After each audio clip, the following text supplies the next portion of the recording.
नमस्कार, मैं पंडित मनीष अवस्थी आप सभी का अपने इस एस्ट्रो अवस्थी ज्योतिष चैनल पर बहुत बहुत स्वागत और अभिनंदन करता हूं। देखिए, आज के इस वीडियो में हम दो राशियों पर बात करेंगे और दो राशियां जो रहेंगी वह रहेंगी वृश्चिक राशि और मकर राशि। इन दोनों राशियों का क्या ग्रह गोचर रहने वाला है और इन दोनों राशियों में हम जो है वो महत्वपूर्ण विषयों को सम्मिलित करेंगे। जैसे सूर्य का कर्क राशि में गोचर आरंभ होने वाला है 16 जुलाई से लेकर और आपका 17 अगस्त तक, किस प्रकार से प्रभावित करेगा इन दोनों राशियों को। और दूसरी चीज जो है, इसमें हम गुरु के अस्त होने पर भी बात करेंगे, क्योंकि गुरु पहले से ही कर्क राशि में ट्रांजिट कर रहा है और सूर्य के सानिध्य में आ जाने के कारण यह अस्त हो रहा है। यह भी 16 जुलाई से अस्त हो रहा है और 10 अगस्त तक यह अस्त रहे। तो इन तमाम महत्वपूर्ण विषयों को हम इस वीडियो में सम्मिलित करेंगे और वृश्चिक राशि और मकर राशि के लिए किस प्रकार का ग्रह गोचर रहने वाला है और जुलाई अगस्त का महीना किस प्रकार का जाने वाला है इन दोनों राशियों के लिए, इस वीडियो में इसी पर विस्तार से बात करते हैं। तो पहली चीज तो ये है कि जैसा मैंने आपको बताया कि आपका सूर्य का राशि परिवर्तन होने वाला है। 16 जुलाई को सूर्य जो है वह चंद्रमा की जलीय राशि कर्क में अपना ट्रांजिट आरंभ कर देंगे। मित्र राशि मानी जाती है सूर्य के लिए। और 16 जुलाई 2026 से लेकर 17 अगस्त 2026 तक सूर्य कर्क राशि में ट्रांजिट करते हैं और किस प्रकार से प्रभावित करेंगे। दूसरी चीज यह है कि बृहस्पति अस्त होंगे। जैसा मैंने बताया, सूर्य के सानिध्य में आ जाने के कारण, निकटवर्ती अंशों पर आ जाने के कारण बृहस्पति अस्त हो जाएगा। तो क्या सावधानियां बरतनी है? पहली चीज तो यह है कि जब ग्रह गोचर में बृहस्पति अस्त होते हैं, गुरु अस्त होता है, तो सभी मांगलिक कार्यों पर अंकुश लग जाता है। विवाह, मुंडन, नए घर में गृह प्रवेश, यात्रा आदि कार्य सभी जो है वो रोक दिए जाते हैं। यानी इस कालांश में ये सारे कार्य नहीं किए जाते हैं जब बृहस्पति और शुक्र ग्रह सूर्य से अस्त होते हैं। शुक्र और बृहस्पति का तारा डूबना भी कहते हैं। जब गोचर में इस तरह की घटना होती है तो सभी मांगलिक कार्यों पर अंकुश लगा दिया जाता है। दूसरी चीज ये है कि यात्रा आदि कर्म भी नहीं करना चाहिए और आपका किसी नए कार्य का श्री गणेश भी आप नहीं कर सकते। अगर आप इनमें से कोई भी कार्य करते हैं तो आने वाले समय में वह कार्य आपको काफी परेशानी में डालेगा। तमाम तरह की दिक्कतें और बाधाओं का आपका दो चार होना पड़ेगा। तो इन सभी कार्यों से बचे, किसी नए कार्य का श्री गणेश न करें। और अगर यात्रा की प्लानिंग आपने बना रखी है 16 अगस्त से लेकर 10 अगस्त तक, तो उससे बचे, नहीं तो अनिष्ट परिणाम की आशंका सम्मुख है। अब बात करते हैं राशियों की। पहले वृश्चिक राशि को ले लेते हैं। वृश्चिक राशि मंगल की राशि होती है। जिनका जन्म चंद्रमा 8 नंबर पे लिखा होता है उनकी वृश्चिक राशि होती है। तो वृश्चिक, धनु, मकर, कुंभ, मीन, मेष, वृष, मिथुन, कर्क। तो सूर्यदेव कर्क राशि यानी अष्टम भाव से निकलकर भाग्य स्थान में गोचर करेंगे। बृहस्पति के साथ इनका संयोग होगा। तुला, तो यह गुरु और सूर्य की युति भाग्य स्थान में होगी। वृश्चिक राशि के लिए जो सूर्यदेव होते हैं वह दशमेश होते हैं। दशम भाव के स्वामी होकर भाग्य स्थान में गोचर करेंगे। एक तरीके से जब नवमेश दशम भाव में गोचर करे या दशमेश नवम भाव में गोचर करे तो निश्चित रूप से एक राजयोग कारक स्थिति होती है। तो वृश्चिक राशि के लिए दशमेश का भाग्य स्थान में गोचर करना अच्छा है। हाँ, जैसा कि मैंने बताया, एक चीज और है कि जब कोई भी ग्रह गोचर में अपनी नीच राशि में गोचर करे, सूर्य से अस्त हो रहा हो, शत्रु राशिगत भ्रमण करे या पाप ग्रहों के साथ दृष्टि है, युति का संबंध बना है गोचर में, ट्रांजिट में, तो निश्चित रूप से उसका अनिष्ट परिणाम प्राप्त होता है, उसके शुभ फलों में कमी आ जाती है। तो इस कारण से बृहस्पति जो है सूर्य के सानिध्य में आ जाने के कारण अपने शुभ फलों में कमी लेकर आएंगे। बृहस्पति भाग्य स्थान में वृश्चिक राशि के लिए गोचर कर रहे हैं, बहुत अच्छा योग है वृश्चिक राशि के लिए बृहस्पति का। लेकिन ये जो 16 जुलाई से लेकर 10 अगस्त तक का समय है, इसमें बृहस्पति अपने शुभ परिणामों में कमी लेकर आए। इस बात का विशेष ध्यान रखिए, जो मैंने अभी मांगलिक कार्य पे अंकुश लगाया वो तो होगा ही होगा, साथ में बृहस्पति के शुभ परिणाम जो वृश्चिक राशि के लिए भाग्य स्थान में मिलने वाले हैं उनमें भी कमी आ जाएगी, परंतु सूर्य अपना फल प्रदान करेंगे। क्या फल प्रदान करेंगे समझ लेते हैं।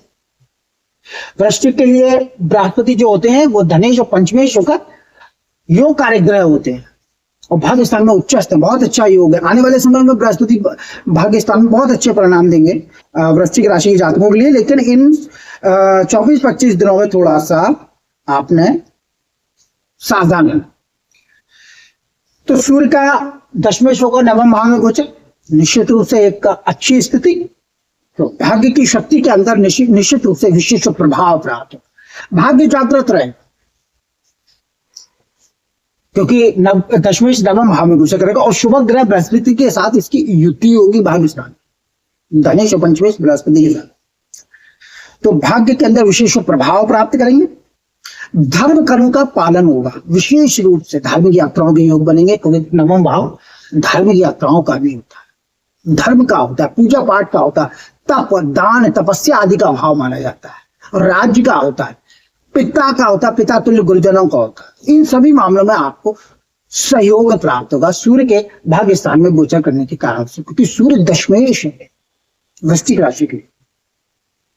राज और समाज में मान और प्रभाव बढ़ेगा, यानी सरकार जो राजनीति में उनके लिए सम्मान बढ़ेगा और राज समाज में आपका मान सम्मान बढ़ेगा, समाज में आपकी प्रतिष्ठा बढ़ेगी, और कारोबार के मार्ग में भाग्य का सहयोग मिलेगा, यानी भाग्य की सहयोग से कारोबार में विशेष उन्नति होगी। अच्छे उत्तम आदर्श कर्म के द्वारा सफलता और यश प्राप्त करेंगे। सातवीं शत्रु दृष्टि जो रहेगी मकर राशि पर रहेगी, तो तृतीय भाव पर गर्म ग्रह की दृष्टि अच्छा फल देती है। तो कुछ चूंकि शत्रु दृष्टि है मकर राशि पर, इसलिए थोड़ा सा विघ्न बाधाओं के साथ बंधुजन का सहयोग प्राप्त करेंगे, इसमें कोई संदेह नहीं है। और आपका जो पराक्रम शक्ति में जो वृद्धि होगी उसमें प्रभाव प्राप्त, थोड़ा सा भाई बहनों के साथ मतभेद संवाद। तो कहने का मतलब यह है कि वृश्चिक राशि के सूर्य का गोचर 16 जुलाई से लेकर 17 अगस्त तक अच्छा रहने वाला है। बृहस्पति के शुभ फलों में थोड़ा सा कमी जरूर आएगी, और किन कार्यों से आपको बचना है वह मैंने आपको बता दिया। अब दूसरी राशि है उस पर बात करते हैं। दूसरी राशि आती है हमारी शनि की राशि, जिसको मकर राशि हम लोग बोलेंगे। तो मकर राशि जिनका 10 नंबर पर, कहने का मतलब ये है कि चंद्रमा है, उनकी मकर राशि होती है, शनि की राशि है। शनि का विशेष प्रभाव रहता है मकर कुंभ में जिन लोगों का जन्म होता है, मकर कुंभ नगर में जिन लोगों का जन्म होता है, और जो लोग शनिवार को जन्म लेते हैं निश्चित रूप से वह शनि ग्रह से विशेष प्रभावित होते हैं। इस बात की विशेष जाती है। मकर राशि शनि के मकर कुंभ मीन मेष वृष मिथुन कर्क, सप्तम भाव में सूर्य गुरु की युति, अष्टमेश होते हैं मकर राशि के लिए।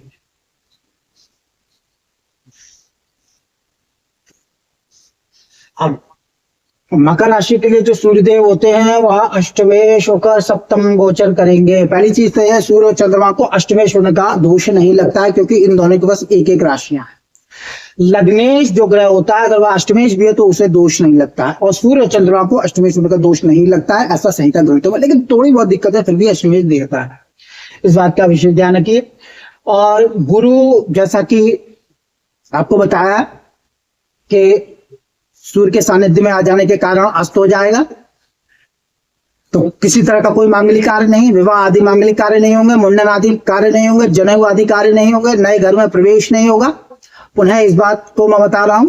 और आपके किसी नए कार्य व्यवसाय का शुभारंभ नहीं करना, यात्रा आदि कार्य नहीं करना, ये सारे कार्य प्रतिबंधित होते हैं। और बृहस्पति के शुभ फलों में कमी आ जाएगी, क्योंकि सूर्य से अस्त। तो बृहस्पति इसमें होते हैं द्वादशों और पराक्रमेश और सप्तम स्थान में गोचर कर रहे हैं। तो मकर राशि के लिए सप्तमस्थ बृहस्पति विवाह आदि का योग बनाता है। रोजगार व्यापार में बहुत अच्छी खासी उन्नति और तरक्की प्राप्त होती है और बहुत अच्छे शुभ फल प्रदान करेगा मकर राशि के लिए। लेकिन अभी 16 अगस्त से लेकर 10 अगस्त तक इसके प्रभाव में कमी आ जाएगी, इस बात का विशेष ध्यान रखिए। तो अष्टमेश सूर्य सप्तम गोचर करेंगे तो थोड़ा सा, वैसे तो स्त्री स्थान में शक्ति प्राप्त होगी, जीवन साथी से सुख और सहयोग प्राप्त होगा, परंतु थोड़ा सा वैमनस्यता, थोड़ी सी दिक्कत बाधाओं का सामना इस मामले में करना पड़ सकता है। रोजगार के मार्ग में कठिन परिश्रम से सफलता प्राप्त होगी, इस बात का विशेष ध्यान रखिए। सूर्य के गोचर करने के कारण सूर्य गर्म ग्रह है, परिश्रम अधिक कराएगा, इस बात का विशेष ध्यान रखिए। और थोड़ा सा अष्टमेश होने का इसका आंशिक दोष भी हम मानते हैं। कभी कभी रोजगार में थोड़ी सी दिक्कत और परेशानी का सामना विशेष रूप से करना पड़ सकता है। अष्टमेश केंद्र में गोचर करेगा तो आयु की वृद्धि का योग, पुरातत्व का लाभ, पुराना धन संपत्ति आपकी कहीं फंसी हुई है वो प्राप्त हो सकती है, कहीं किसी को उधार दिया गया है तो उससे प्राप्ति हो सकती है। प्राचीन विधाओं से ज्योतिष, सामुद्रिक योग आदि से लाभ का योग रहेगा, इसमें कोई संदेह नहीं है। ससुराल से लाभ का योग रहेगा, क्योंकि अष्टमेश जो होता है वो ससुराल का प्रतिनिधित्व करता है, ससुराली जनों से सहयोग प्राप्त होगा। अष्टमेश सप्तम गोचर करेगा और जीवन की दिनचर्या आपकी जो आमोद प्रमोद से युक्त रहेगी, इसमें कोई संदेह नहीं है। और सप्तम दृष्टि मकर राशि पर रहेगी तो शरीर में थोड़ा सा कुछ, लेकिन जो आपके जो लग्नेश शनि इसमें राशि पराक्रम स्थान में गोचर कर रहा है, गर्म ग्रह का तीसरे स्थान में गोचर बहुत अच्छा होता है, तो थोड़ी सी स्वास्थ्य संबंधी दिक्कत हो सकती है, विशेष नहीं होगी, क्योंकि जो राशि शनि पराक्रम स्थान में बलवान है। तीसरे राहु शनि मंगल केतु सूर्य जो होते हैं गोचर से अच्छा फल प्रदान करते हैं, तो कोई बहुत परेशानी की बात नहीं है। लेकिन स्वास्थ्य का थोड़ा सा अपना ध्यान रखना है और परिश्रम अधिक करना। तो इस प्रकार से यह मकर राशि का फलादेश है, अच्छा रहने वाला है दोनों राशियों के लिए, वृश्चिक राशि और मकर राशि। दूसरी चीज यह है कि जिन लोगों की दशाएं अंतरदशाएं जन्मपत्रिका से अच्छी चल रही है उनके लिए यह ग्रह गोचर सर्वोत्तम रहेगा। तो इस वीडियो में इतना ही। मेरा वीडियो अच्छा लगे तो लाइक करें, शेयर करें, सब्सक्राइब करें। जन्मपत्रिका विश्लेषण के इच्छुक हैं तो नंबर डिस्क्रिप्शन में। नमस्कार।